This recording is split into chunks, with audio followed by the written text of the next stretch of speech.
وإحسانه أن يجعل مجلسنا هذا مجلسا مباركا، وأن يجعلنا ممن تحفهم الملائكة وتتنزل عليهم الرحمة ويذكرهم الله عز وجل في من عنده، إنه ولي ذلك والقادر عليه. بادئ ذي بدء أشكر الإخوة الفضلاء في معهد العزام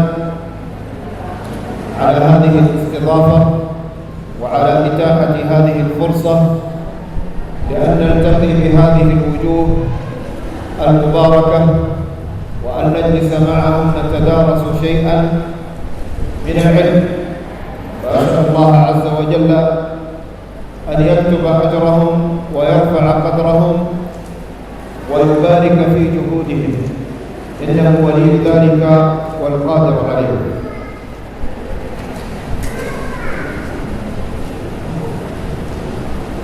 Bismillah. Pertama, Syekh membuka kajian pada siang hari ini dengan rasa syukur beliau, pujian beliau kepada Allah Subhanahu wa taala. Kemudian beliau berdoa kepada Allah Subhanahu wa taala semoga Allah Subhanahu wa taala memberkahi majelis ini sebagaimana Allah mengumpulkan kita pada kesempatan kali ini. Beliau berdoa semoga Allah kelak nanti akan mengumpulkan kita kembali di surga-Nya. Kedua, beliau mengungkapkan rasa syukur beliau yang amat sangat kepada para panitia yang telah memberikan kesempatan kepada kami untuk kembali bisa hadir di pesantren ini. Semoga apa yang dilakukan oleh panitia dari penyambutan yang hangat mendapatkan pahala di hadapan Allah Subhanahu wa taala. عنوان لقائنا هذا اليوم كما طلب الأخوة عن تعليم التوحيد منذ الصغر. التوحيد وإفراد الله سبحانه وتعالى بالعبادة،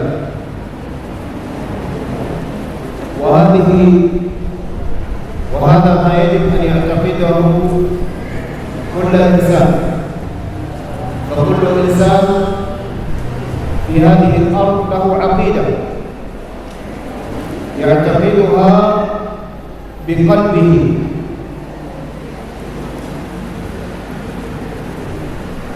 مقابل أو باتجاه دينه واتجاه ربه سبحانه وتعالى. فالعقيدة هي من أهم الأمور كما لا يخفى على كل مسلم، فبها يدخل الإنسان إلى الإسلام وبتركها يخرج الإنسان من الإسلام. فهي تأتي في مقدمة الأمور، تأتي قبل الصلاة والصيام والفرائض العظيمة.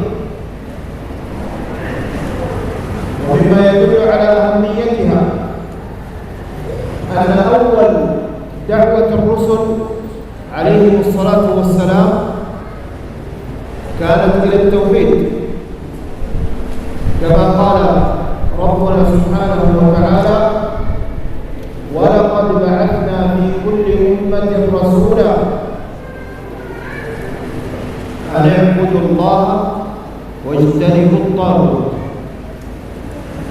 وكما كان يذكر كل نبي من الأنبياء السابقين لقومه حين دعوتهم يذكر لهم الدعوة أولا إلى التوحيد، أن اعبدوا الله ما لكم من إله غيره. والله سبحانه وتعالى يقول لنبيه: وما أرسلنا من قبلك من رسول ولا نبي إلا نوحي إليه أنه لا إله إلا أنا فاعبدون. والنبي صلى الله عليه وسلم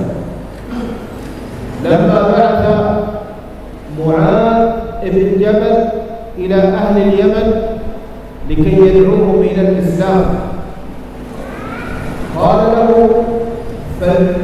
يا معاذ إنك تأتي قوما أهل كتاب، فليكن أول ما تدعوهم إليه شهادة أن لا إله إلا الله وأن محمدا رسول الله، فإنهم أقروا لك بذلك فاعلمهم أن الله فرض عليهم 5 صلوات، وهذا علمهم بعد ذلك الصلاة والزكاة وغيرها من الفرائض. أول شيء أمرهم أن يدعوهم إلى توحيد الله سبحانه وتعالى.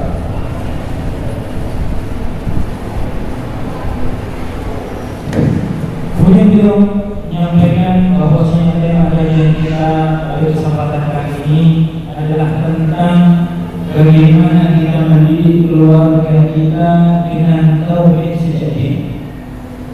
Beliau memulai pembicaraan pada siang hari ini dengan mengatakan bahwasanya dimaksud dengan tauhid adalah kita mengesahkan Allah Subhanahu wa taala dengan ibadah. Dan ini yang wajib diyakini oleh setiap dari kita, bahwasanya kita wajib mengesahkan segala bentuk peribadatan hanya kepada Allah Subhanahu wa taala.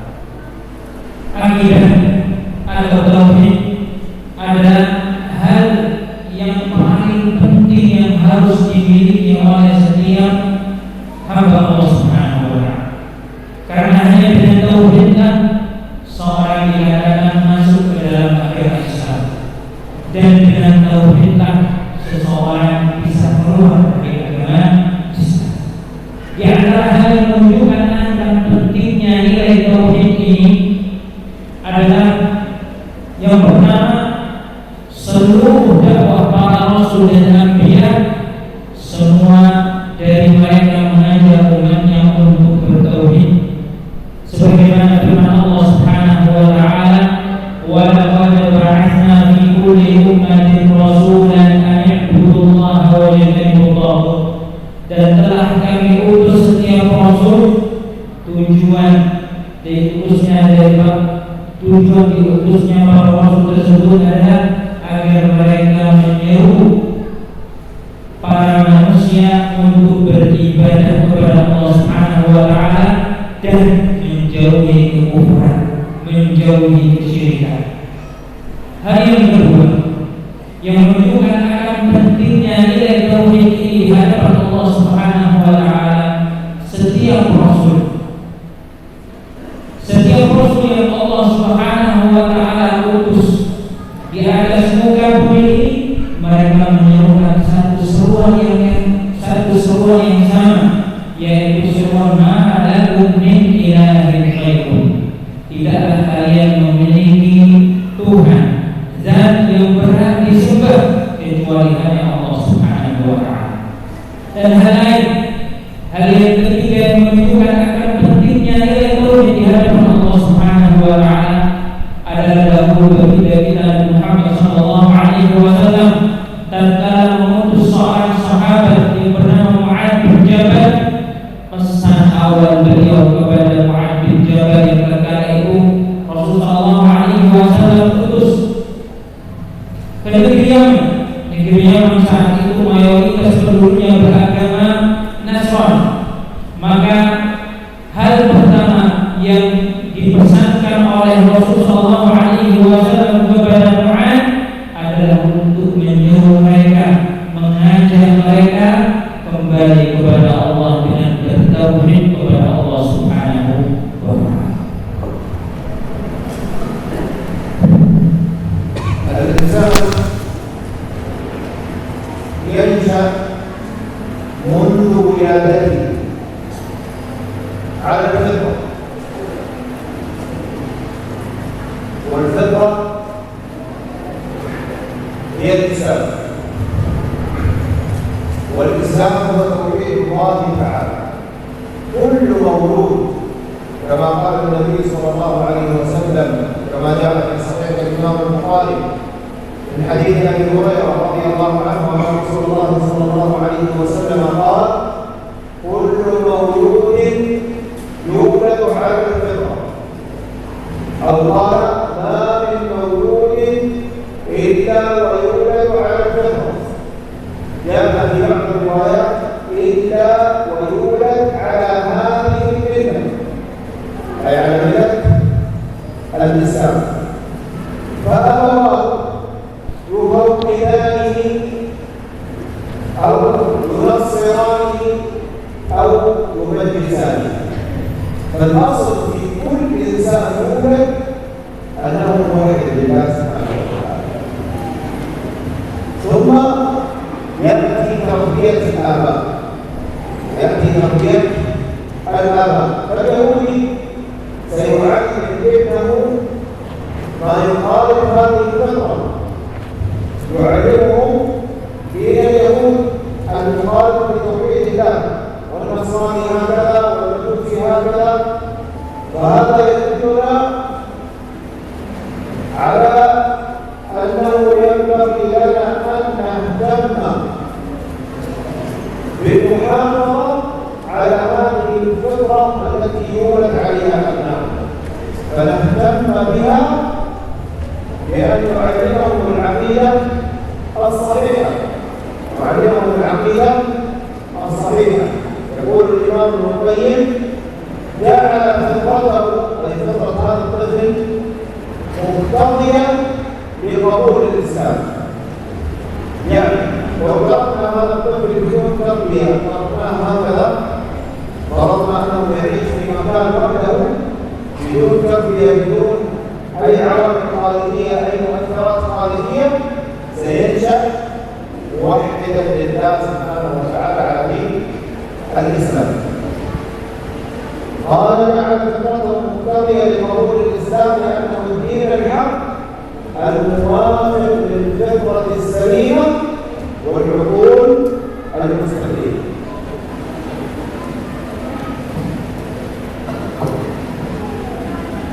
Beliau mengatakan bahwasanya seorang manusia pada hakikatnya dia tumbuh di atas fitrah, dan fitrah yang dimaksud dalam hal ini, dalam konteks ini adalah Islam. Dan inti daripada agama Islam adalah bertauhid, mengesahkan Allah Subhanahu wa taala. Hal ini berdasarkan sabda Rasulullah sallallahu alaihi wasallam, setiap manusia yang dilahirkan di dunia ini dilahirkan di atas fitrah, di atas Islam. Dalam riwayat lain, ma min mauludin illa yuladu ala fitrah. Tidaklah seorang yang dilahirkan di dunia ini melainkan dilahirkan di atas agama yang benar, yaitu Islam. Bahkan di riwayat lain, illa yuladu ala hadhihi millah, kecuali tidaklah seorang yang dilahirkan di dunia ini kecuali dilahirkan dalam keadaan beragama Islam. Artinya apa? Artinya asas yang ada pada manusia, mereka semua mentauhidkan Allah Subhanahu wa taala.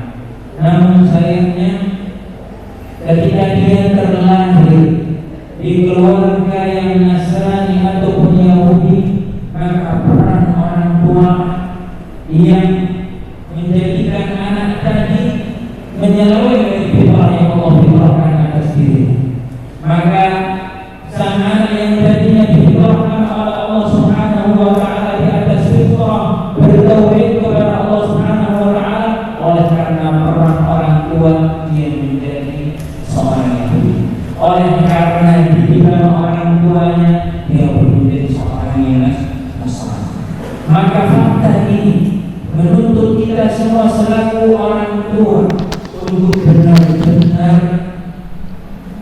fokus, untuk benar-benar memperhatikan bagaimana kita mendidik anak kita semua agar fitrah yang Allah fitrahkan atas dirinya terjaga, sehingga mereka menjadi pribadi-pribadi yang benar-benar bertauhid kepada Allah Subhanahu wa taala sebagaimana Allah fitrahkan mereka atas hal tersebut.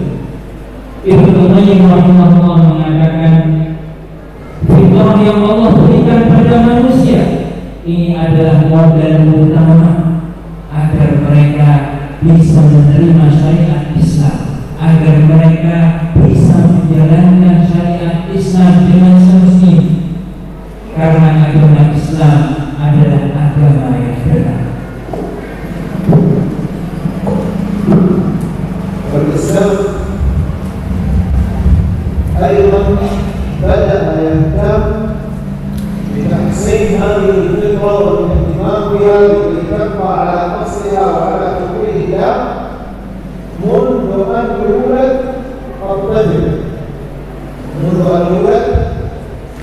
الطفل، وقد جاء في الحديث الذي أخرجه الإمام الحاكم وقال حديث صحيح، وأخرجه أيضا أبو داود والترمذي حديث أبي رافع رضي الله عنه قال: رأيت رسول الله صلى الله عليه وسلم أذن بأذن الحسن بن علي حين ولدته فاطمة. رأيت رسول الله صلى الله عليه وسلم أذن بأذن الحسن بن علي حين ولدته فاطمة. فكان أول ما يجعله النبي صلى الله عليه وسلم يقرأ سمع هذا الطفل عند ولادته: الله أكبر الله أكبر أشهد أن لا إله إلا الله. فلذلك يقول ابن القيم وهو يستنبط هذه الفائدة من هذا الأمر، يقول: وسر التأديب والله أعلم. ذكر فائدتين: الأولى أن يكون أول ما يقرأ سمع الإنسان كلماته أي كلمات الكلام المتضمنة لكبرياء الرب وعظمته والشهادة التي أول ما يدخل بها في الإسلام، فكان ذلك كالتلقين له شعار الإسلام عند دخوله إلى الدنيا، كما يلقن كلمة التوحيد عند خروجه منه. الآن الطفل أول ما يولد نهدد في أذنه اليمنى، فكأننا نغرس في قلبه شهادة أن لا إله إلا الله، وحينما يموت أو تأتي إليه الوفاة نذكره أيضا بنطق لا إله إلا الله، لأن النبي صلى الله عليه وسلم ذكر أن مات وهو يقول لا إله إلا الله دخل الجنة. والفائدة الثانية أو المعنى الآخر الذي ذكره الإمام ابن القيم هو أن تكون دعوته إلى الله وإلى دينه الإسلام وإلى عبادته سابقة على دعوة الشيطان، كما كانت فطرة الله سبحانه وتعالى التي فطر الله عليها سابقة على تغيير الشيطان له ومنفعه. فلما نسبق الشيطان قبل أن يبدأ يغير أفكار الطفل فنعلمه منذ طفولة، نجعله يسمع أول كلمة يسمعها كلمة الأذان: الله أكبر الله أكبر أشهد أن لا إله إلا الله أشهد أن محمدا رسول الله. هذه الكلمات ستؤثر في نفس الطفل وإن كنا لا نعرف ذلك، وإن كنا لا نعرف ذلك.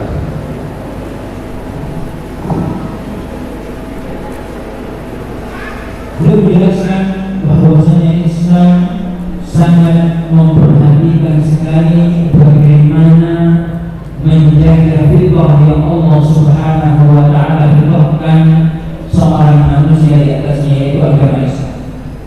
Di antara salah satu bentuk bagaimana Islam menjaga fitrah tersebut adalah apa yang diriwayatkan oleh Imam Al-Hakim dan Abu Dawud dari hadis Abi Rafi' bahwasanya Rasulullah SAW tatkala Hasan ibn Ali telah dilahirkan oleh anak beliau Fatimah, maka beliau sallallahu alaihi wasallam mengadani pada telinga kanan ada bid'ah. Perilaku Rasul Shallallahu Alaihi Wasallam dalam hal ini yaitu mengadani seorang anak yang baru lahir disimpulkan oleh Ibnu Qayyim memiliki dua faedah. Faedah yang pertama adalah agar kita sejak sedini mungkin membiasakan anak tersebut untuk mendengar tentang sifat Allah yang agung, untuk dia bisa terbiasa untuk mengesahkan Allah Subhanahu wa Ta'ala, karena kalimat pertama yang dia dengar ketika dia terlahir di dunia ini adalah mengingat akan kebesaran Allah Subhanahu wa Ta'ala, mengingat akan keadilan Allah Subhanahu wa Ta'ala. Sehingga harapannya tatkala dia lahir, dia pun lahir dengan fitrah tetap mengesahkan Allah Subhanahu wa Ta'ala, dan tatkala nanti dia kembali dipanggil oleh Allah Subhanahu wa Ta'ala, dia pun dalam keadaan mengucapkan dan mengagungkan Allah Subhanahu wa Ta'ala dengan kalimat syahadat. Faedah yang kedua yaitu kita mendahului setan daripada menyesatkan Bani Adam, karena setan iblis la'natullah alaih telah berjanji kepada Allah Subhanahu wa Ta'ala untuk terus menyesatkan anak. Maka salah satu ikhtiar kita untuk menjaga anak-anak ini terlahir di atas fitrah dan tumbuh di atas fitrah, kita pun membiasakan telinganya untuk mendengar kalimat syahadat, kalimat tauhid, kalimat-kalimat yang bermakna pengagungan kepada Allah Subhanahu wa Ta'ala. Agar apa? Agar kalimat tersebut memberikan pengaruh yang positif kepada diri anak yang baru lahir tersebut.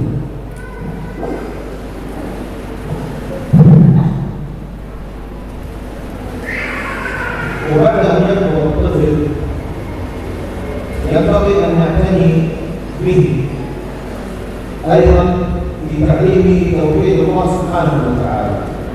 فهذا الإمام ابن القيم أيضا يوصينا بوصية للآباء. يقول الإمام ابن القيم: فإذا كان وقت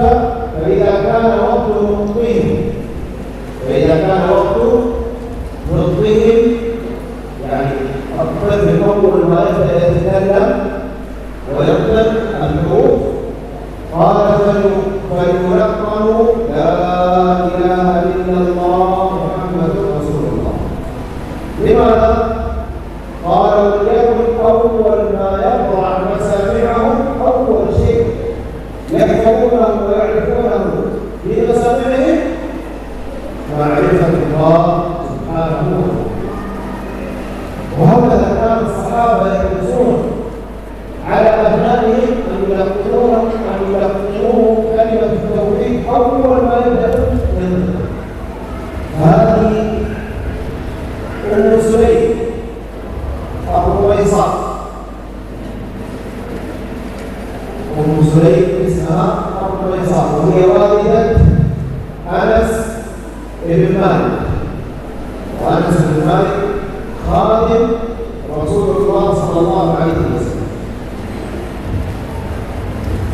أنس بن مالك أسلمت أمه وهو طفل صغير ما زال يرضع من ثدي أمه، لم يفطر بعد من الرضاعة، فكانت أمه تحاول قبل أن يفطر من الرضاعة، تحاول دائما كل يوم تحاول معه أن تلقيه، تقول قل لا إله إلا الله وأشهد أن لا إله إلا الله، تلقن الطفل هذا حتى يتعلم كلمة التوحيد. وكان من أفاضل الصحابة، وحتى كان أبوه قبل أن يسلم كان يقول لها لا تفسدي علي ابني، وتقول أنا لا أفسده إنما أصلحه، أنا لا أفسده إنما وانظر كيف أصحاب الياسين منذ البداية منذ الصغر يهتمون برأس عقيدة التوحيد في نفس هذا Boleh menjelaskan ketika anak kita baru lahir sudah beranjak dewasa, sudah beranjak pada umur dia belajar untuk berbicara, maka pada fase ini hendaknya orang tua benar-benar memperhatikan terutama masalah tauhid. Di antara hal yang dilakukan yang dijelaskan oleh Imam Ibnu Qayyim, apa yang harus kita lakukan ketika anak telah mencapai fase belajar berbicara adalah kita mentalkin anak-anak tersebut untuk melafalkan lafaz syahadat asyhadu an la ilaha illallah wa asyhadu anna muhammadar rasulullah. Kita ajarkan mereka untuk mentalkin kalimat tersebut agar apa? Selain kita menjelaskan intisari dari makna tersebut kepada anak-anak ini nantinya, kita ingin membiasakan mereka melafalkan lafaz yang berarti, lafaz yang penuh pengagungan kepada Allah Subhanahu wa Ta'ala. Agar apa? Agar anak-anak ini nanti harapannya terbiasa untuk terus menjaga Allah Subhanahu wa Ta'ala, terus bermurakabah kepada Allah Subhanahu wa Ta'ala. Dan hal tersebutlah yang dahulu dipraktekkan oleh Ummu Sulaim. Ummu Sulaim ini nama aslinya adalah Ruwaisah. Beliau adalah seorang sahabiah sekaligus ibunda daripada sahabat yang agung Anas bin Malik radhiyallahu ta'ala. Beliau kata ketika dahulu Anas bin Malik lahir, yang dilakukan oleh Ummu Sulaim Ruwaisah adalah mentalqin Anas bin Malik dengan kalimat syahadat. Sehingga yang kita lihat bersama, Anas bin Malik menjadi sahabat yang terkenal akan ilmu. Bahkan di antara para sahabat yang mewariskan ilmu Rasulullah SAW kepada umat ini adalah Anas bin Malik radhiyallahu anhu. Artinya apa? Artinya apa yang dilakukan oleh Ummu Sulaim membuahkan sebuah hasil, membuahkan sebuah buah yang begitu. Bahkan dahulu ketika Ummu Sulaim melakukan ini mentalkin Anas bin Malik dengan kalimat syahadat, suami menggantinya. Kalau itu suami belum masuk ke dalam agama Islam. Jangan engkau rusak anak ini. Ya, kata suaminya yang belum masuk ke dalam agama Islam. Maka Ummu Sulaim pun menjawab, sesungguhnya aku tidak sedang merusak anak ini, sesungguhnya aku sedang menjaga dan ingin mendidik anak ini dengan pendidikan yang bagus. Maka kita lihat hasil dan buah daripada pendidikan yang ditanamkan oleh Ummu Sulaim sejak ini menjadi sosok seperti Anas bin Malik radhiyallahu ta'ala.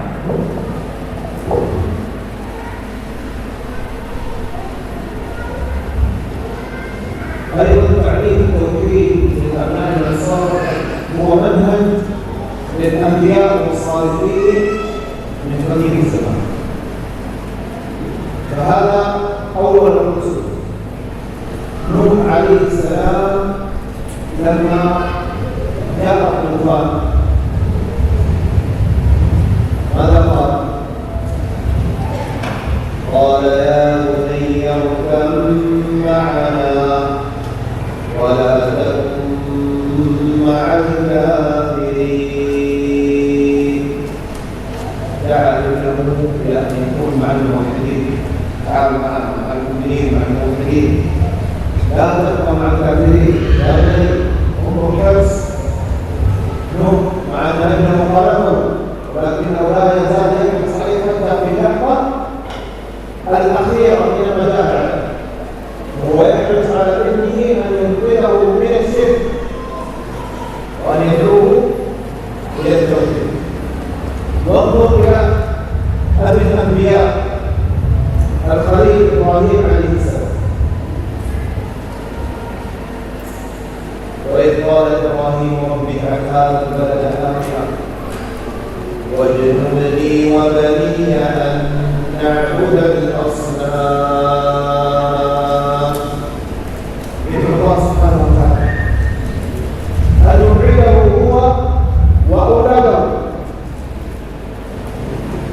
عبادة الأصنام، يخاف على ذريته حتى الذين لم يأتوه من بعده. ويقول ربي إنهن أضلن كثيرا من الناس. عبادة الأصنام عبادة غير الله سبحانه وتعالى. هذا من حرص الأنبياء،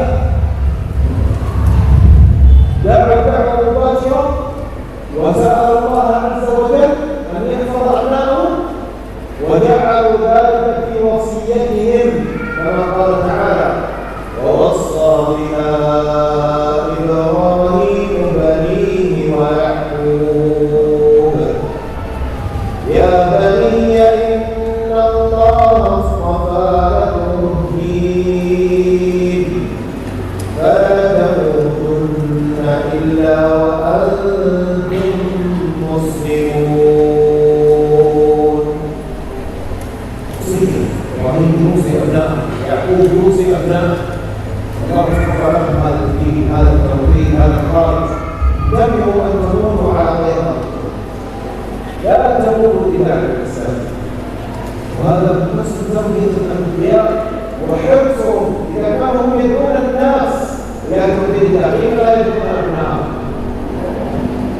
ونحن ينبغي أن نحرص على أبنائنا منذ الصغر على تعليمهم هذا التوحيد ورسمهم هذه المعاني، نعلمهم أن الله سبحانه وتعالى يرانا، نعلمهم أن الله سبحانه وتعالى مطلع على أعمالهم، نعلمهم أن الله سبحانه وتعالى هو الذي يقضي حاجاتنا، ونحن ندعوه ونصلي ونسجد له ولا ندعو غيره.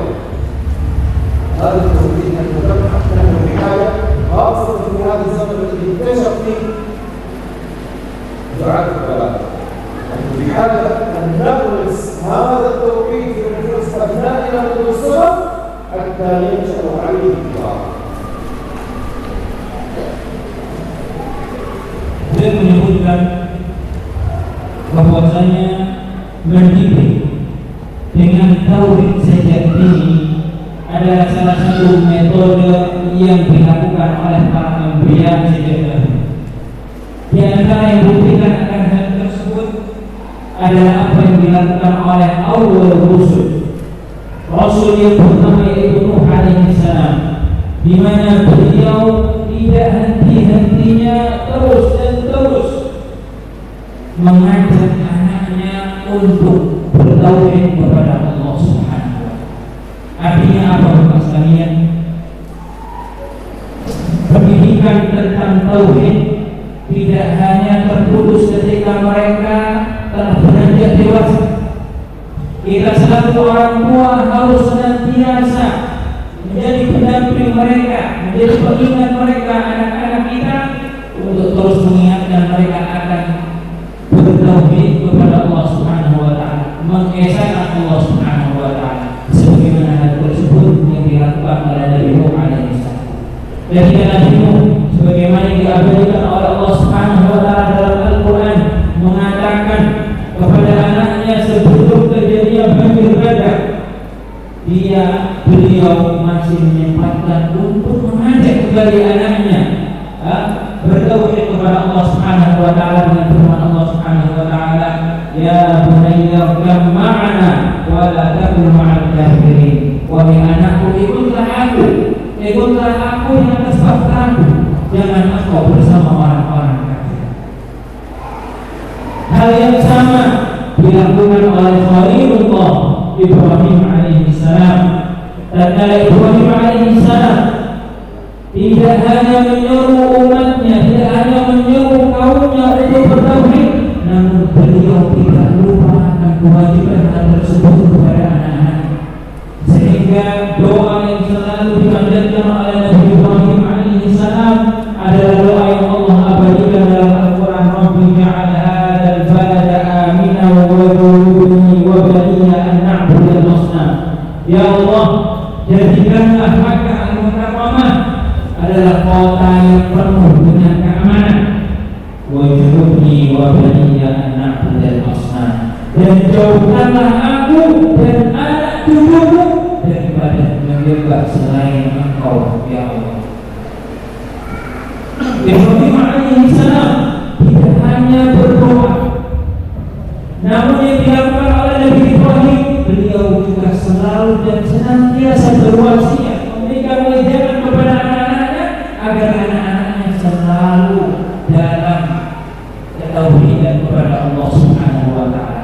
Maka wasiat akhir sebelum beliau meninggal kepada anak-anaknya adalah Inna Allah astafa lakum-ud-din fala tamutunna illa wa antum muslimun. Wahai anak-anakku, sesungguhnya Allah telah memilihkan untuk kalian sebuah agama, maka hendaknya kalian selalu istiqomah di atas Islam, dan jangan sekali-kali kalian meninggal kecuali kalian dalam keadaan berserah diri kepada Allah Subhanahu wa taala.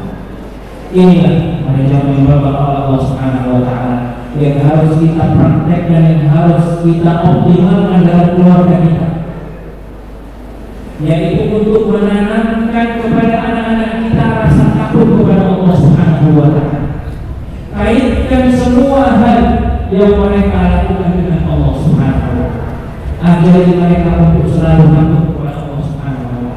Ajari mereka untuk selalu bermuraqabah kepada Allah Subhanahu wa taala, karena dengan itu akan lurus akal mereka.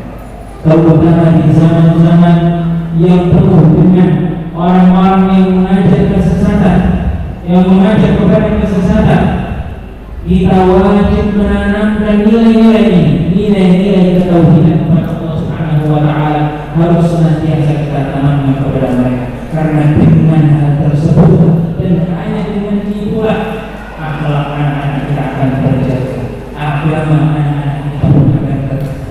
Namun sebaliknya, ketika yang menjadi perhatian kita bukan lagi tentang tauhid agama anak-anak kita, bukan lagi tentang tauhid anak-anak kita, namun tentang harta, jabatan, gaji mereka di masa mendatang, maka yang akan lahir adalah generasi-generasi yang tidak lagi tahu akan siapa itu Allah Subhanahu wa taala. Maka yang patut selalu kita tanamkan dalam pendidikan kita kepada anak-anak kita adalah tanamkan kepada mereka rasa takut kepada Allah. Kaitkan segala bentuk perilaku mereka kepada Allah Subhanahu wa taala. هذا القرآن الحكيم له وصايا متعددة خاصة بها ابنه، وهو يقول في أول وصية يوجهها إلى ابنه أنه يوصيه بالتوحيد ونبذ الشرك. وإذ قال لقمان لابنه وهو يعظه يا بني لا تشرك بالله إن الشرك لظلم عظيم. هنا وصية بالتوحيد، وهو هذا الشيء الذي يوصون بها هؤلاء الأنبياء. إبراهيم يدعو ويوصي ويعقوب يوصي ونوح يحاول، وكل الأنبياء يدعون أقوامهم ويدعون أبنائهم وذرياتهم إلى هذا. ألا يدل هذا على عظمة هذا التوحيد وعلى اهتمام الأنبياء الصالحين بغرس هذا التوحيد في نفوس أطفالهم بالصغر؟ انظر نحن كيف ندعو أطفالنا هذا،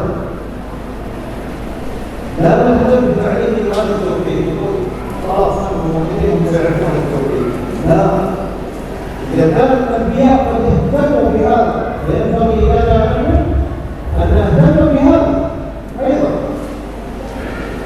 أيضا بوصيته الثانية يا بني إنها إن تك مثقال حبة من خردل فتكن في صخرة أو في السماوات أو في الأرض يأتي بها الله إن الله لطيف خبير.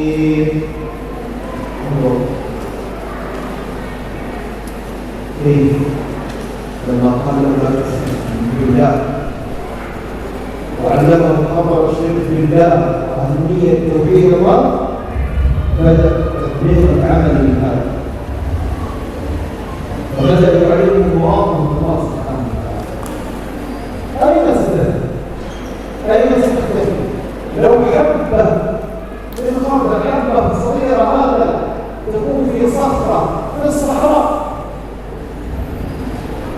يأتي بها. هذا كمان الأمر التي يربي الصالحون الأنبياء يربون أبنائهم عليه. نحن بحاجة إلى هذا.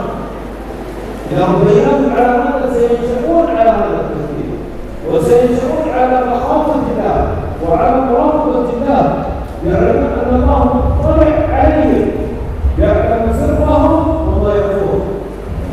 إذا علموا ذلك سيعبدون الله سبحانه وتعالى حق عبادته، سيكونوا أناس صالحين، أناس يتقربون إلى الله، أناس يحترمون عقيدتهم ويهتمون بهم ويحرصون عليها، ولو جاءتهم أي شبهات أو أي تشكيكات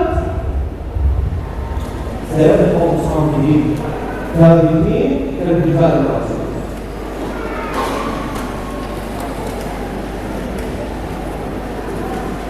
Kemudian beliau melanjutkan di antara yang menunjukkan akan pentingnya mentarbiyah anak-anak kita sejak dini dengan nilai-nilai tauhid adalah apa yang dahulu dilakukan oleh Luqman bin Hakim.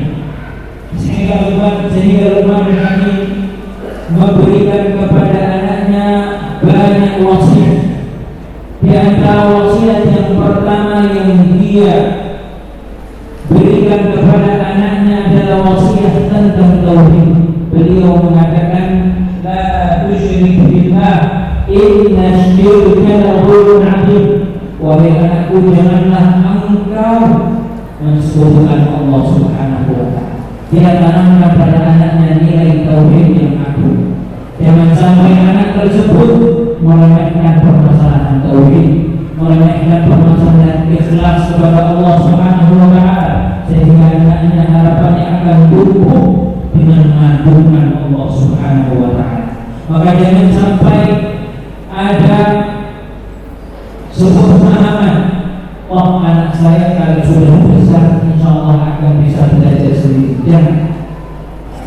Karena yang dilakukan oleh para anbiya tidak demikian. Padahal kalau kita lihat beberapa anak para nabi juga, seperti bagaimana Ibrahim alaihissalam, Abul Anbiya, anaknya semua adalah para rasul, para nabi. Namun tidak lantas yang demikian ini menjadikan Nabi Ibrahim berhenti untuk selalu mengingatkan anak-anak mereka akan tauhid kepada Allah Subhanahu wa taala. Maka pendidikan di atas tauhid ini bukan perkara remeh-temeh, adalah hal yang wajib mendapatkan perhatian yang besar daripada kita, karena keberhasilan dunia akhirat anak-anak kita ada pada pendidikan tauhid, ada pada nilai-nilai tauhid yang mereka jaga. Wasiat yang kedua yang disampaikan oleh Luqman kepada anaknya adalah untuk selalu terikat dengan Allah Subhanahu wa taala. Dia didik anaknya, Luqman mendidik anaknya untuk selalu bermuraqabah kepada Allah Subhanahu wa taala, selalu merasa diawasi oleh Allah Subhanahu wa taala, selalu merasa dilihat oleh Allah Subhanahu wa taala. Ketika perasaan ini tumbuh dengan kuat pada anak-anak kita, maka akan lahir anak-anak yang saleh, akan lahir anak-anak yang selalu taat kepada Allah Subhanahu wa taala, akan lahir anak-anak yang selalu menjaga akhlak-akhlak yang baik. Karenanya Luqman Al-Hakim mengatakan, memberikan wasiat yang Allah abadikan dalam Al-Quran yang berbunyi, ya bunayya innaha in taku misqala habatin min khardal fatakun fi sakhratin aw fis samawati aw fil ardi ya'ti bi Allah innallaha latifun khabir. Beliau menjelaskan kepada anaknya dengan penjelasan yang gamblang memberikan perumpamaan kepada anaknya lantas mengatakan, ya bunayya, wahai anakku, jikalau ada satu kerikil, satu biji kecil yang ada di atas batu besar, atau satu titik kecil yang ada di langit ataupun di bumi, ya Allah, maka Allah akan mendatangkan, Allah akan mengetahui hal tersebut. Maka di akhir wasiatnya Luqman mengukuhkan dengan perkataannya, innallaha latifun khabir.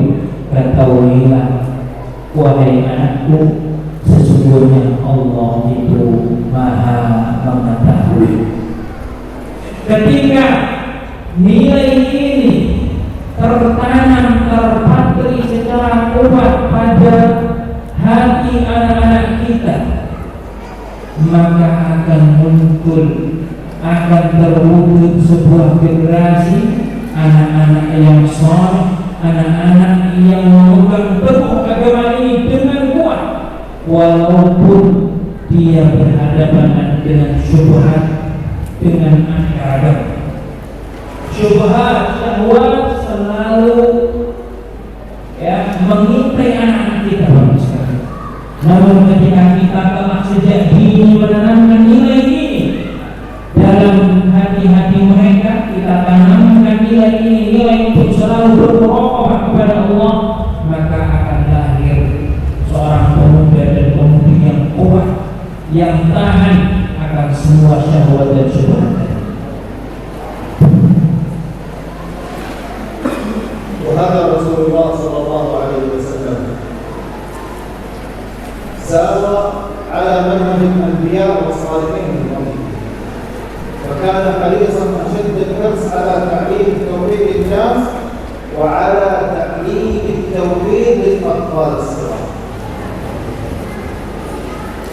فهذا معاذ بن جبل، وكان شابا يقول كنت ردف رسول الله صلى الله عليه وسلم على حمار يقال له عفير، الحمار اسمه عفير، وكان معاذ يركب وراء النبي صلى الله عليه وسلم فيأتي انظر حتى النبي صلى الله عليه وسلم، انظر الاسلوب، يأتي الإنسان يقول كيف تعلم من هذه العقيدة؟ انظر إلى أسلوب النبي صلى الله عليه وسلم كيف كان يعلم؟ فيأتي يقول يا معاذ ولدي، فيقول لبيك وسعديك يا رسول الله، انظر هذا الصحابة كيف تربوا على الأدب.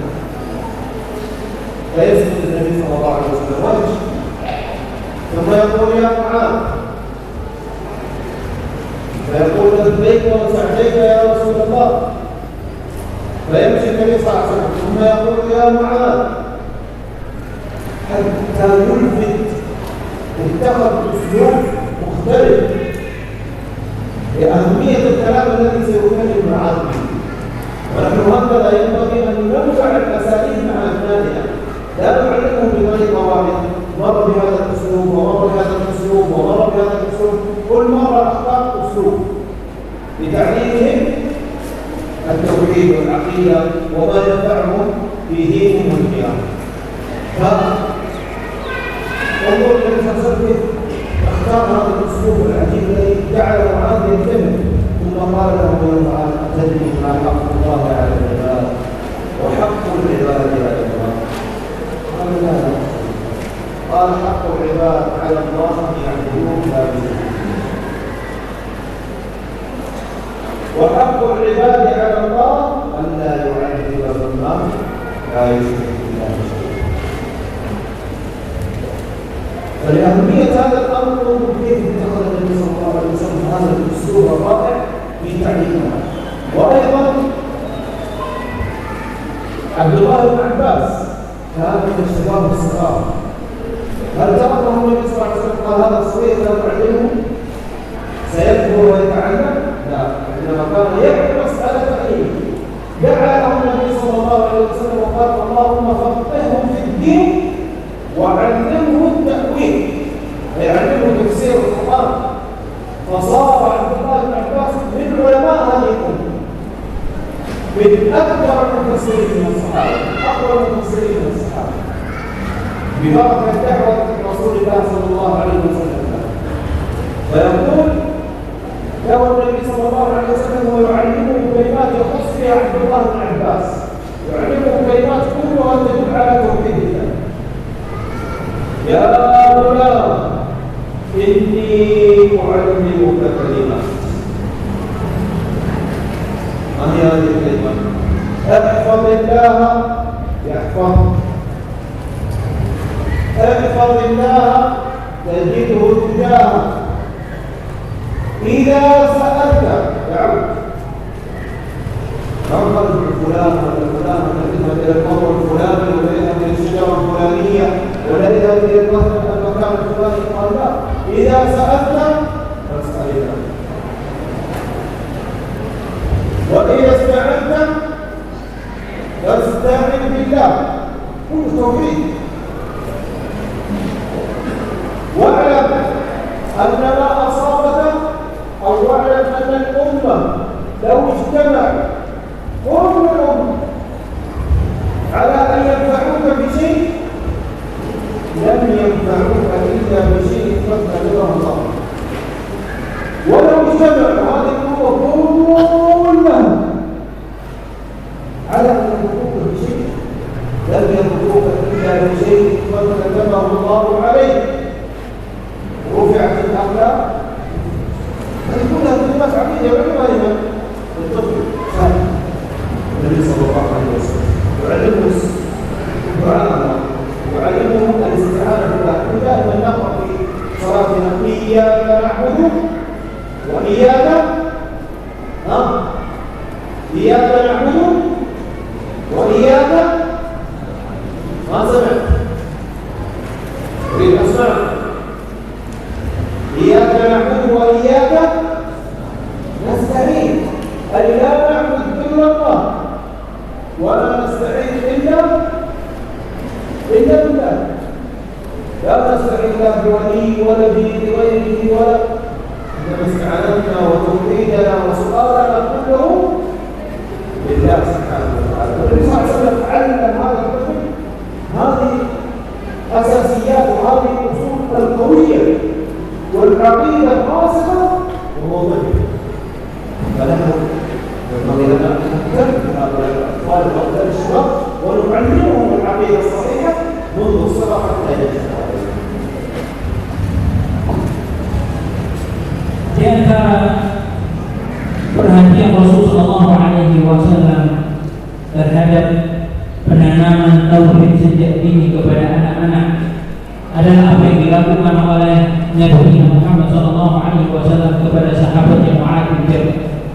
Bahkan pada momen-momen keseharian ketika sang Mu'adz tatkala itu sedang dibonceng oleh Rasulullah SAW di atas himar yang bernama Ufair, Rasulullah SAW menggunakan kesempatan tadi untuk kembali mengingatkan kepada Mu'adz akan pentingnya tauhid, menanamkan kepada Mu'adz intisari daripada tauhid. Beliau mengatakan, ya Mu'adz, beliau ulang ucapan ini 3 kali, menunjukkan Rasulullah SAW ingin Mu'adz ini fokus terhadap apa yang diajarkan oleh Rasulullah SAW, dan menunjukkan apa yang akan diajarkan oleh Rasulullah SAW adalah hal yang penting.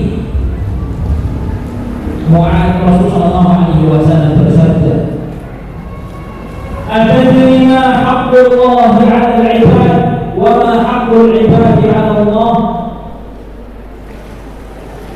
Mu'adz pun ditanya, wahai Mu'adz, tahukah kau kewajiban yang harus dilakukan seorang hamba kepada Allah dan apa yang akan Allah berikan kepada seorang hamba tatkala hamba tersebut melakukan hak tadi? Maka Mu'adz pun menjawab pertanyaan tersebut dengan mengatakan, wallahu wa rasuluhu a'lam. Allah dan Rasulnya yang lebih benar. Maka Rasulullah SAW mengajarkan kepada Mu'adz, Abdullah ala ibad an ya'buduhu wa la yusyriku bihi syai'an. Hak yang harus ditunaikan seorang hamba kepada Allah Subhanahu wa taala adalah agar seorang hamba tersebut ya'buduhu, beribadah kepada Allah Subhanahu wa taala dan tidak mensyirikkan kepada Allah. Inilah nilai yang diajarkan oleh baginda kita Muhammad SAW agar kita mengajarkan, menyebarkan pada pendidikan kita bagaimana anak kita ini benar-benar beribadah dengan sebenar-benarnya kepada Allah Subhanahu wa taala. Wa haqqul ibadi 'ala Allah alla yu'adzziba man la yusyriku bihi. Kita harus menyampaikan hal tersebut kepada anak-anak. Bahwa daripada seorang hamba taat beribadah kepada Allah, Allah tidak akan murka, Allah tidak akan mengadabnya, Allah tidak akan menghukumnya, yang ada Allah akan berikan kehidupan. Ini hal-hal ini yang harus selalu kita sonting kepada anak-anak. Kita berikan sonting yang intens kepada anak-anak kita bahwasanya kewajiban kita di dunia ini adalah beribadah. Sholat, zakat. Ini harus selalu kita ulang-ulang kepada anak-anak agar tubuh anak-anak yang selalu terikat dengan Allah Subhanahu wa taala. Di momen yang lain Rasulullah SAW juga menggunakan momentum tertentu untuk menanamkan kelebihan kepada para sahabat. Di antara yang dilakukan oleh Rasulullah SAW adalah apa yang dilakukan kepada seorang gulam, karena itu sahabat Ibnu Abbas masih kecil. Maka Rasulullah SAW ingin mengajarkan kepada Ibnu Abbas karena itu masih kecil dengan nilai-nilai kelebihan dan nilai-nilai ketawakulan kepada Allah Subhanahu wa taala. Nabi SAW mengajarkan kepada Ibnu Abbas karena itu masih kecil hal yang urgent, yaitu apa? Ya gulam, inni u'allimuka kalimat. Wahai gulam, wahai anakku, aku ingin mengajarkan kepadamu beberapa kata yang harus engkau hafal dan engkau renungkan. Ihfazillah yahfazuk, ihfazillah tajidhu tujahak. Wa idza sa'alta fas'alillah wa idza sta'anta fasta'in billah. Masyaallah, Bapak sekalian, kalimat ini adalah kalimat yang agung yang patut kita tanam pada anak kita. Wahai anakku, jagalah Allah, niscaya Allah akan menjaga. Menjaga Allah bagaimana? Dengan selalu taat kepada Allah, selalu menunaikan, selalu dalam keadaan beribadah kepada Allah Subhanahu wa taala, tidak pernah lupa akan beribadah kepada Allah Subhanahu. Kita hanya kalau kita menjaga Allah, saya Allah akan menjaga kita. Alhamdulillah dari dunia, engkau menjaga Allah, maka Allah akan selalu menjaganya. Wa idza sa'alta fas'alillah, kalau engkau ingin meminta berdoa, mohonlah doa kepada Allah. Kalau engkau ingin meminta pertolongan, minta kepada Allah Subhanahu wa taala. Lihat bagaimana Rasulullah SAW benar-benar menanamkan nilai-nilai yang agung terkait tentang tauhid kepada seorang anak, agar tubuh seorang anak yang selalu terkait kepada Allah Subhanahu wa taala. Rasulullah SAW melanjutkan, wa 'alam anna al-ummah law ijtama'at 'ala an yanfa'uka bi shay'in la yanfa'uka illa bi shay'in qad katabahu Allah lak, wa in ijtama'u 'ala an yadurruka bi shay'in lan yadurruka illa bi shay'in qad katabahu Allah 'alaika fi al-akhlaq. Dengan nilai yang ditanamkan oleh Rasulullah SAW, jangan pernah takut, jangan pernah engkau was-was, jangan pernah engkau berharap kepada Allah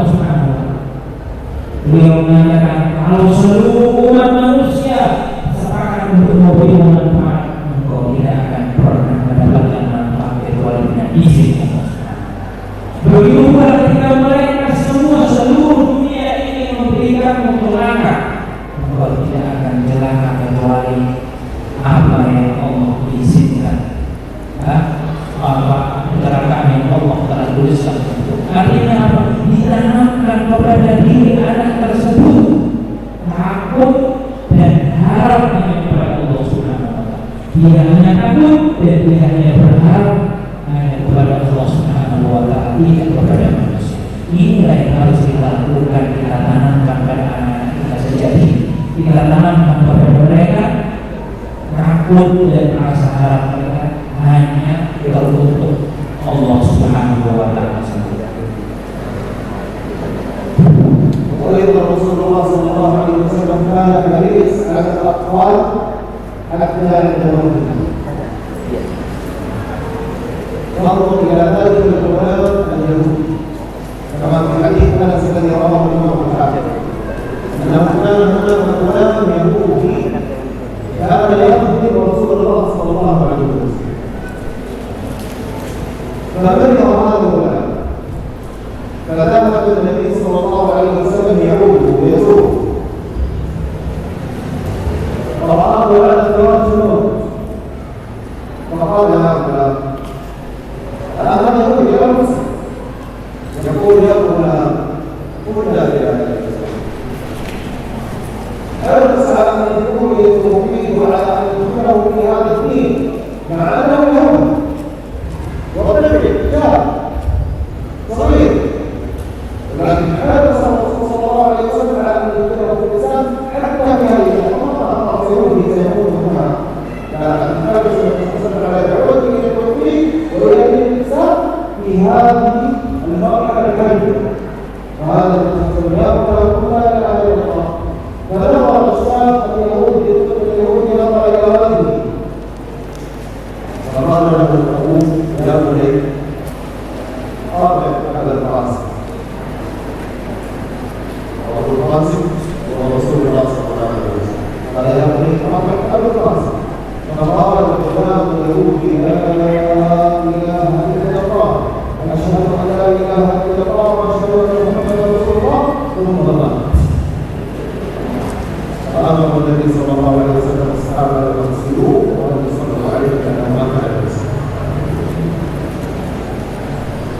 هذا يدل على أهمية حرص النبي صلى الله عليه وسلم على دعوة الأطفال حتى على وموته.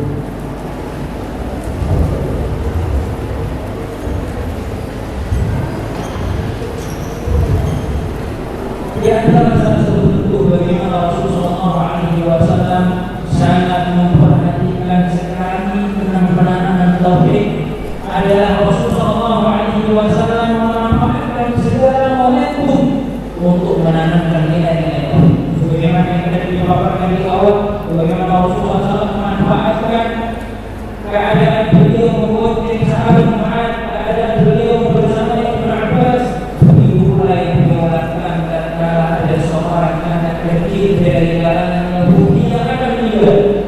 Rasulullah SAW tidak membiarkan momentum yang berharga ini begitu saja. Dia berdoa orang-orang ini mendengarkan saja dia meninggal di atas rumah dia. Dia berharapkan ada memanfaatkan momen yang terbuka untuk beliau memanfaatkan, menanamkan di momentum tersebut ketauhidan kepada umat ini, menunjukkan bagaimana Rasulullah SAW semangatnya perhatiannya akan penanaman terhadap tauhid. Rasulullah SAW akan meninggal dari saya mengatakan ya gulam qul la ilaha illallah, wahai anak katakanlah la ilaha illallah. Maka anak yang berada di sebuah rumah ini menoleh kepada bapak, maka bapaknya pun bersuruh kepada anak tersebut Allah al-Qasim, ikuti apa yang disuruhkan kepada oleh Abu Qasim yaitu Nabi Muhammad SAW. Maka anak tadi pun masuk ke dalam agama Islam oleh karena dakwah Rasulullah SAW. Maka Rasulullah SAW merintahkan para sahabatnya untuk menolong anak tersebut karena anak tersebut mati dalam keadaan bapak jadi penolong Allah Subhanahu wa Ta'ala dan mendapatkan momentum apapun yang kita lewati di dunia ini itulah kita manfaatkan momentum tersebut untuk menanam tauhid. Karena Bapak sekalian kita tidak tahu kapan pintu rahmat Allah terbuka untuk anak. Kita tidak tahu kapan Allah Subhanahu wa taala memberikan cahaya hidayah kepada anak kita. Bisa jadi momentum tersebut sangat rahmat Allah turun kepada anak kita sehingga apa yang kita tanamkan kepada mereka masuk dalam hati mereka dan itu sungguh menjadi pedoman yang mereka bawa sampai akhir hayatnya. Karenanya jangan lewatkan momentum apapun yang hadir pada keluarga kita kecuali kita sisihkan sangat pendidikan terhadap nilai-nilai tauhid kepada Allah Subhanahu wa taala. لعلي آخذ ببعض الألفاظ التي تدل على أهمية العناية بتعليم الصلاة. لماذا نحن نتكلم عن هذا؟ ونحرص على أن نوجه الناس إلى أن يعلموا أطفالهم عقيدة التوحيد. لماذا؟ أولا لأن إهمال بعض الآباء صار ظاهرا منتشرا. بعض الآباء لهم الله يقول هذا طفل صغير يتركه حتى يكبر ولا يهتم بتعليمه بنفسه. فلما يكبر الطفل يتفهم به الأئمة والنحاة. وقد رأينا في عصر الحاضر خاصة بعض الشباب الذين كانوا يذكرون عرفات التكفير ويذكرون فجأة يسمى الله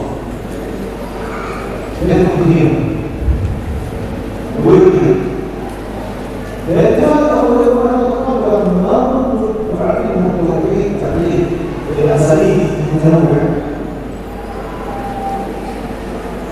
ولهذا يقول ابن القيم من أهمل تعليم ولده ما ينفعه وتركه سدى فقد أساء غاية الإساءة. وأكثر الأولاد إنما جاء فسادهم من قبل الآباء وإهمالهم وترك تعليمهم فرضا. وهذا واحد. الأمر الثاني نحن نعرف فساد تعليم الأطفال العقيدة لأن هذا سبب لحماية الأمة المشاهدة. الأجيال القادمة لا تدري أمامها سينشؤون. إذا بدنا نحن كيف سيكون أبناؤنا كيف؟ فإذا كنا نعلمهم أبناؤنا سيعلمون أبناءهم وأبناؤهم سيعلمون أبناءهم وسيقومون هذا التعليم. لكن إذا كنا نعلمهم سينشأ أبناؤنا مؤمنين مثلنا ولم يعلموا أبناءهم. وهذه إشكال. لما الإمام الأعمش عن أئمة المحدثين لما جاء رجل رأى حوله في الدرس كلهم أطفال صغار فقال له هؤلاء الأطفال حولك لكأنه يتكلم لماذا تسمع الشباب الصلاة الإمام عالم الذي يسمع الصلاة الذي يفعلهم لا كأنه يتكلم هذا. فقال له الإمام الأعمش اسكت هؤلاء يحفظون عليك أمر دين. اسكت هؤلاء يحفظون عليك أمر دين. تعليم الصلاة حماية الأمة. والأمر الثالث الذي يجعلنا نهتم بتعليم الصلاة كثرة البرامج الموجهة إلى الأطفال بحق عقيدتهم. الآن خاصة في زمن الإنترنت وزمن الجوالات هناك برامج كثيرة موجهة للشباب عن طريق الألعاب الإلكترونية، عن طريق الجوالات، عن طريك بل اكتشفوا في بعض البلدان مجموعات خاصة يأتون يدخلون الشام في مجموعة والسلام ثم هذا ثم يتعرف عليه ثم يعلمونه عقيدة منحرفة.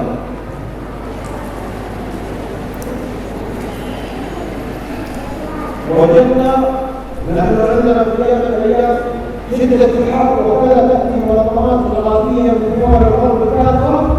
ماذا تفعل؟ تأخذ بعض الشباب الأذكياء تقول أنت ليس عندك وظيفة، تعال أنت عندك وظيفة ونعطيك راتب بالدولارات. لا نعطيك بالريال اليمني، الريال اليمني ليس له قيمة، نعطيك بالدولارات. فيقولون إلى ما يتعلم الإنسان يوصل مساعدات الفقراء على هذا ثم يبدأون يدخلون إلى الوراء. فجأة يخرج بعض الشباب من هذه المنظمات الإرهابية يعلن أنه صار ملحدا. هذا في بلاد إسلامية يفعلونها. فالبرامج من أعداء الإسلام كثيرة وهي لا تستهدف هذا بل تستهدف الإسلام. هذه الدولات لما جاء وصارت في متناول أيدي الصغار صاروا ينظرون إليه. بل حتى الألعاب الإلكترونية هذه التي يلعبون فيها صاروا يجرون إلى القنوات الكبيرة ويصلون إليه ويبدأون يقولون عقيدة محمد. إذا كان الكلام يحصل أننا بالعقيدة السليمة سيحدث معه سيحدث معه. أيضا نعلمهم الصلاة الأمر الصالح لأننا نأخذ من المخالفين لعقيدة الإسلام فليهم مثلا يحرصون على تعليم أبنائهم عقيدتهم من الصلاة.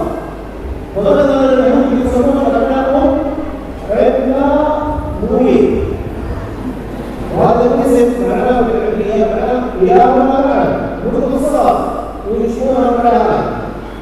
الرافضة مثلا الذين يسمون الأصحاب ماذا يفعلون؟ يأتي يأخذ اللعبة الخاصة بالطفل ويؤتيها، فإذا لم الطفل قال يا لعبتي ولعبتي يقول أخذها الطفل من يقصده بكيف؟ يقصده أبو بكر الصديق رضي الله عنه.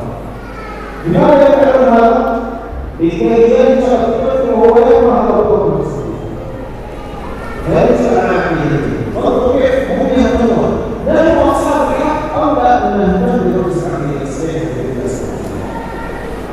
نكتفي بهذا القدر والله أعلم. صلى الله وسلم على نبينا محمد وعلى آله وصحبه أجمعين.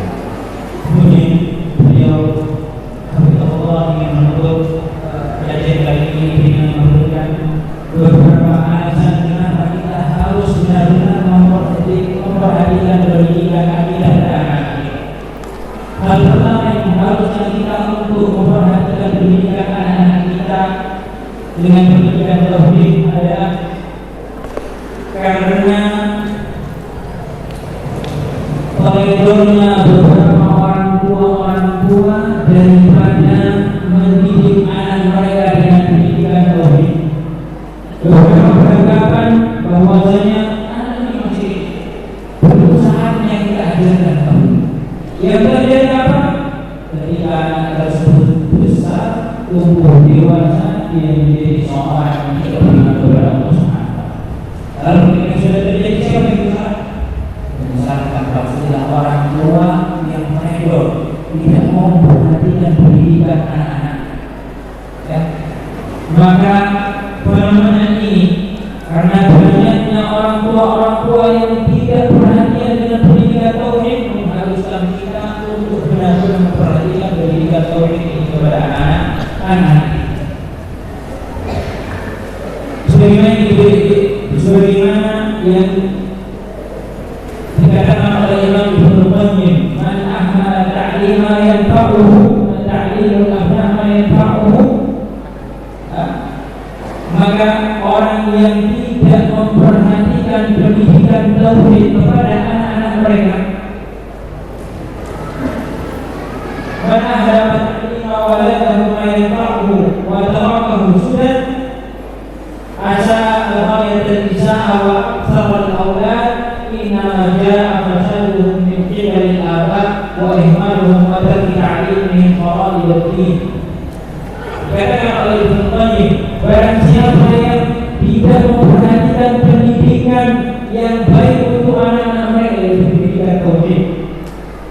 dan membiarkan mereka begitu saja tanpa perhatian, tanpa pendidikan, maka orang tua tersebut telah melakukan kesalahan yang besar.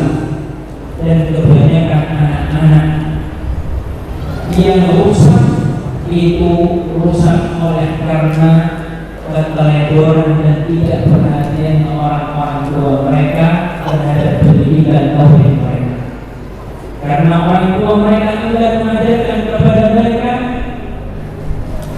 syariat-syariat agama, apa yang Allah wajibkan kepada mereka di agama. Itu bahwasanya banyak orang tua yang tidak lagi memperhatikan pendidikan tauhid kepada anak. Alasan yang kedua adalah ketika kita mengajarkan kepada mereka tauhid, nilai-nilai ibadah, nilai-nilai tauhid kepada Allah, hakikatnya kita sedang menjaga generasi akan datang. Karena Bapak sekalian, anak-anak kita akan hidup di sebuah zaman yang mungkin tidak pernah kita alami. Mereka akan hidup di zaman yang benar-benar mungkin berubah 100%. Maka yang menjamin mereka untuk tetap lurus, untuk tetap berada di agama ini, apa yang kita tanamkan sejak kecil. Yang menjaga mereka nanti di masa mendatang, apa yang kita tanamkan kepada mereka dari nilai-nilai tauhid. Lihat apa yang dikatakan oleh Ahmad. Tatkala Ahmad sibuk, Ahmad ini salah seorang muhaddis, seorang ahli hadis. Ketika itu beliau dilihat oleh sahabat beliau sedang bermain-main, sedang sibuk dengan anak-anak. Maka ditegurlah Ahmad dengan dikatakan kepada Ahmad, kenapa kau sibuk mengajarkan anak-anak? Banyak ulama para ulama yang menunggu engkau untuk mengajarkan mereka. Kenapa kau sibuk mengajarkan anak-anak kecil ini yang masih banyak bermain? Maka apa kata Ahmad? Uskut haula yahfazuna alaika amradin. Diam. Aku melakukan hal ini karena mereka generasi di masa mendatang yang akan menjaga agama ini. Kita semua orang dewasa mungkin beberapa tahun mendatang akan dipanggil oleh Allah Subhanahu wa taala. Namun anak-anak yang masih balita, anak-anak yang baru lahir, mereka akan menjadi dunia. Kalau tidak sejak ini kita tanamkan kepada mereka akidah yang benar, norma-norma yang benar, maka mereka akan ikut tergerus oleh arus zaman yang akan menjadi dunia. Yang ketiga, alasan yang ketiga kenapa kita harus benar-benar memperhatikan pendidikan tauhid sejak ini adalah banyaknya program-program yang dibuat yang ditujukan untuk merusak akidah anak-anak, yang mulai film, acara-acara dan lain sebagainya. Banyak sekarang ini semua propaganda-propaganda yang dibuat semuanya untuk merusak akidah anak-anak kita sejak ini. Sebagaimana yang beliau sampaikan yang terjadi di negara beliau Yaman. Ketika pecah perang di Yaman sana, banyak aktivis-aktivis kemanusiaan yang datang ke negeri Yaman, mereka mengambil anak-anak kecil, ya, dengan dalih kemanusiaan mereka ambil, mereka didik. Ketika anak ini sudah keluar dari pendidikan orang-orang yang mengatasnamakan program kemanusiaan tersebut, anak tersebut dengan lantang menyatakan bahwa dia keluar dari agama. Inilah yang terjadi ketika seorang atau ketika orang tua lalai daripada mendidik anak-anak mereka dengan pendidikan agama. Kemudian alasan yang kedua, alasan yang terakhir adalah karena musuh-musuh Allah, orang-orang kufar, mereka getol untuk menanamkan akidah yang rusak pada anak-anak mereka. Lalu anak-anak kita tidak menanamkan akidah yang benar pada anak-anak. Sebagaimana hal yang dilakukan oleh orang-orang Yahudi dan orang-orang Nasrani kepada anak-anak mereka dengan mengajarkan, menamakan anak-anak mereka dengan segala iman baru. Ya, menamakan anak-anak mereka dengan disebutkan Imam Ghazali, artinya apa? Allah menyertai mereka, Tuhan mereka menyertai anak-anak mereka dibiasakan dengan hal tersebut. Lalu kenapa orang yang mengenal akidah yang benar tidak melakukan hal tersebut kepada anak-anak? Di sisi lain beliau misalkan orang-orang yang berakidah Rafidhah, akidah yang sesat, mereka dari sejak dini menanamkan kebencian kepada anak-anak mereka kepada sahabat Abu Bakar dan Umar, sehingga yang dilakukan oleh mereka kepada anak-anak mereka, tatkala mereka bergurau menyembunyikan mainan mereka, ya, menyembunyikan mainan anak-anak mereka, ketika anak-anak mereka bertanya di mana mainan itu, mereka mengatakan mainan yang diambil oleh Bukain. Salah satu lakon yang mereka sematkan kepada Abu Bakar, dijuluki oleh Abu Bakar. Ini yang mereka tanamkan sejak ini kepada anak-anak mereka. Lalu kita yang mengenal akidah yang benar, mengenal tauhid yang benar, kenapa kita tidak menanamkan akidah yang benar seperti ini kepada anak-anak? Berikan manfaat dan momentum kita bersama anak-anak kita untuk penanaman akidah yang benar kepada mereka. Ketika mereka meminta sesuatu, misalkan kaitkan permintaan mereka kepada Allah Subhanahu wa Ta'ala, suruh mereka biasakan mereka untuk berdoa kepada Allah, untuk takut hanya kepada Allah Subhanahu wa Ta'ala, untuk mengharap hanya kepada Allah Subhanahu. Jadi dengan keempat alasan inilah kita selaku orang tua wajib untuk benar-benar memperhatikan pendidikan akidah sejak dini kepada anak-anak kita. Ini yang disampaikan oleh beliau Syekh Ahmad Taqi rahimahullah taala. Kurang lebihnya kami mohon maaf. Allahu a'lam. Subhanallah.